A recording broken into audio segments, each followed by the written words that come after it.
বাংলাদেশের সঙ্গে পাকিস্তানের সিরিজটা শুরু হতে মাঝে আছে আর মোটে 4টা দিন।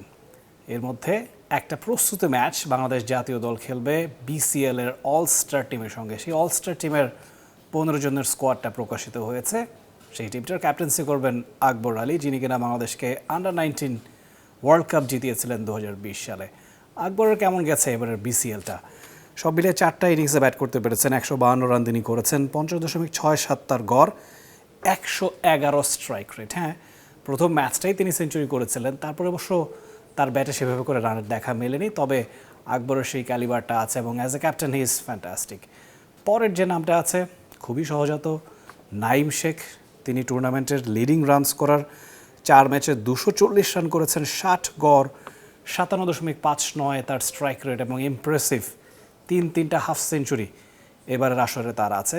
72 ঘন্টা ময়েশ্চার লক সমৃদ্ধ লিলি বডি ওয়াশ, শিয়া বাটারের গুডনেস স্কিন রিপেয়ার করে রাখে সফট ও গ্লোয়িং। মনে হচ্ছিল হয়তো পাকিস্তানের বিপক্ষে স্কোয়াডে জাতীয় দলের হয়েই তার নামটা দেখা যেতে পারে, সেটা এবারের হয়নি। আরেকটু অপেক্ষাটা দীর্ঘায়িত হয়েছে। তবে যেভাবে নাঈম শেখ ছুটে চলেছেন, সেটা বিপিএল হোক, ডিপিএল হোক, এনসিএল হোক কিংবা অদম্য কাপ হোক, এবারে সবশেষ বিসিএলই হোক না কেন, প্রতিটা টুর্নামেন্টে হি হ্যাজ বিন ফ্যান্টাস্টিক। তবে জাতীয় দলে এলে কনসিস্টেন্সি একটা প্রশ্ন হয়ে দাঁড়ায়, সেটা নিশ্চয়ই এবারে শুধরে ফিরবেন নাঈম শেখ। পরের যে নামটা সৌম্য সরকার, এই নামটা দেখলে হয়তো খানিকটা আক্ষেপ করতেই পারেন আপনি। ব্যাট হাতে এবারে একেবারেই সাকসেসফুল হতে পারেন। 3 ম্যাচে মোটে 18টি রান তিনি করেছেন। বল হাতে অবশ্য তিনি বেশ সাকসেসফুল ছিলেন, 6টা উইকেট নিয়েছেন, 15.5 গড়, 5.17 ইকোনমি রেট। তবে সৌম্য সরকারের মতো এরকম ভ্যাস্টলি এক্সপিরিয়েন্সড একজন ক্যাম্পেইনার, তাকে আপনি ব্যাট হাতে আরেকটু বড় রোলে দেখতে চাইবেন। 3টা ম্যাচের মধ্যে 1-2 50 হাফ সেঞ্চুরি হলে মন্দ হতো না, তার সেই ক্যালিবারটা ছিল। তবে টেরিবলি ফেল করেছেন এবারের বিসিএলটা, একেবারেই ভালো যায়নি। হ্যাঁ, লম্বা সময় মাঝে ইনজুরি ছিল, ইনজুরি থেকে তিনি ফিরেছিলেন বিপিএলে। তবে এবারে এসে বিসিএলটা বেশ সাদামাটাই কেটেছে সৌম্য সরকারের। মাহফুজুল ইসলাম ব্যাট হাতে আলো ছড়িয়েছেন এবারের বিসিএল, তার নামটাও এই বিসিএলের অলস্টার যে স্কোয়াড সেটাতে আছে। 4টা ইনিংসে তিনি ব্যাট করতে পেরেছিলেন, 163 রান করেছেন, 54.33 তার অ্যাভারেজ, 71.81 স্ট্রাইক রেট। মাহফুজুল ইসলাম রবিন হামেশাই ভালো খেলে থাকেন, এবারেও তার ব্যতিক্রম তিনি ঘটাননি। জাতীয় দলের রাডারের আশেপাশে যে প্লেয়ার আছেন তাদের মধ্যে যে নামটা হয়তো বিসিএল আপনাকে সবচেয়ে বেশি হতাশ করেছে, সেটা হয়তো বা পারভেজ হোসেন ইমন। এখনকার সময়ে ন্যাশনাল টিমের রেগুলার তিনি একজন মেম্বার।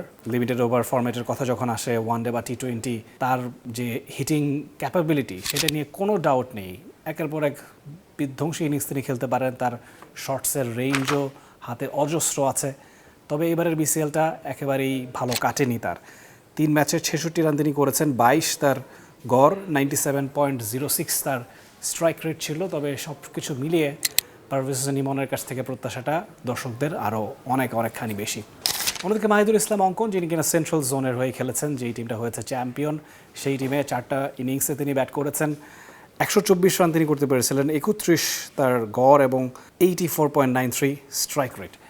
তার সঙ্গে মোসাদ্দেক হোসেনের নামটাও জুড়ে দিচ্ছি, সেন্ট্রাল জোনের হয়ে তিনিও খেলেছিলেন, ব্যাট বল 2 জায়গায় তিনি কন্ট্রিবিউট করার চেষ্টা করেছেন। ব্যাট হাতে 4 ম্যাচে 82 রান করতে পারলেও বল হাতে অবশ্য কোনো উইকেট মোসাদ্দেক হোসেন পাননি, হুইচ ইজ রেয়ার, কারণ ডোমেস্টিকে আমরা দেখে থাকি মোসাদ্দেক হোসেনের বোলিংটা হামেশাই সাকসেসফুল হয়ে থাকে। তবে এবারে রাজশাহী, বগুড়ায় কিংবা মিরপুরে মোসাদ্দেক হোসেন সৈকতের বোলিংটা একেবারেই ইফেক্টিভ ছিল না। ব্যাট হাতেই যা কন্ট্রিবিউট করেছেন, তিনিও এই 15 জনের স্কোয়াডটাতে আছেন। তানভীর ইসলাম ন্যাশনাল টিমের যে স্কোয়াডটা ঘোষণা হয়েছে আগের দিন, সেখানেও তার নাম আছে, বিসিএল অলস্টারেও আছে, প্রস্তুতি ম্যাচটায় তিনি থাকছেনই। সাউথ জোনের হয়ে খেলেছিলেন, 2 ম্যাচে 3টা উইকেট তিনি পেয়েছেন, ডিসেন্ট স্ট্রাইক রেট অ্যাভারেজ তারও ছিল এবং তার জায়গাটাও আসলে একেবারে আনএক্সপেক্টেড কিছু নয়।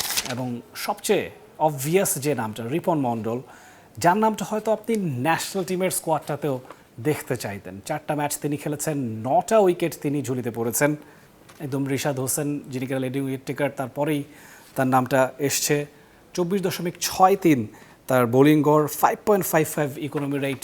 রিপন মণ্ডল, ফাইনালি হি ওয়াজ ব্রিলিয়ান্ট, 4টা উইকেট তিনি নিয়েছিলেন। তার নামটা অনেক দিন ধরেই আমরা শুনছি যে জাতীয় দলে একটা সুযোগ রিপন মণ্ডল পেতে পারেন কিনা, এখন অবধি সেটা সেভাবে করে ঘটেনি। তবে হ্যাঁ, যেভাবে তিনি খেলে চলেছেন, একদম জোরে সোরেই কর্নার ন্যাশনাল টিমের দোরগোড়ায়, সেটা বলতেই হয়। ইস্ট জোনের হয়ে খেলেছিলেন খালেদ আহমেদ, যিনি কিনা আরও একজন পেসার। 3 ম্যাচে 5টা উইকেট এবারের বিসিএলে তার ঝুলিতে ছিল। 8.8 গড় এবং 5.76 ইকোনমির রেট। হরহামেশাই বলা হয়ে থাকে যে খালেদ আহমেদ আসলে রেড বল ক্রিকেটের জন্য মোস্টলি বিবেচিত হন, তবে বিপিএলে দুর্দান্ত বোলিং তিনি করছিলেন সিলেটের হয়ে, এবং এবারেও বিসিএলে ভালোই করেছেন। এবং এটা বলার অপেক্ষা রাখে না যে হোয়াইট বল ক্রিকেটেও হি ইজ ইকুয়ালি কেপেবল।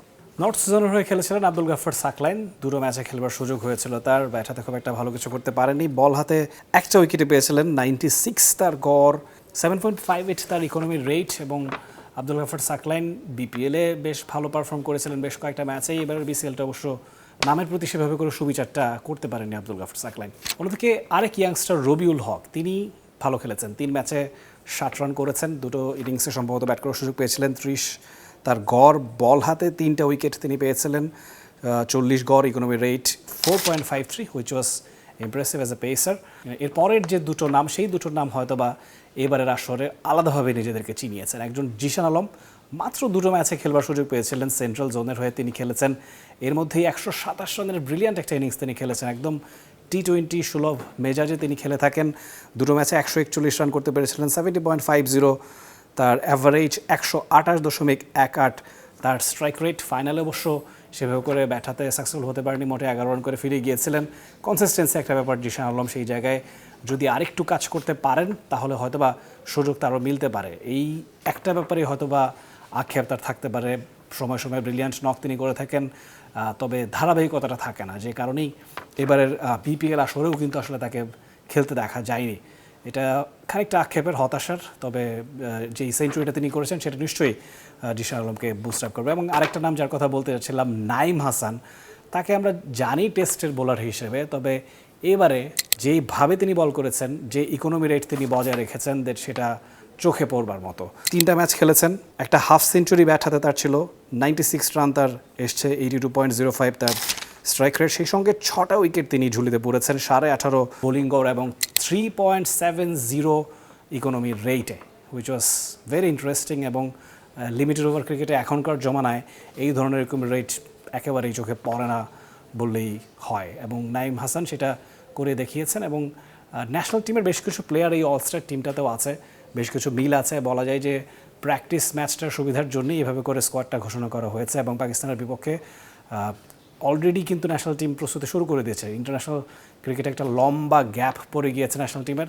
সেই গ্যাপ থেকে ফিরে বাংলাদেশ কেমন করবে, পাকিস্তানের বিপক্ষে সিরিজটা কেমন খেলবে, সেটা নিশ্চয়ই দেখতে চোখ রাখবেন টি স্পোর্টসের পর্দায়। Rifat Tanvir Rafi, T Sports. For more updates, subscribe to our YouTube channel and click on the bell icon.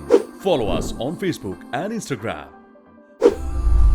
Download T Sports app to enjoy exciting games and highlights. Visit tsports.com.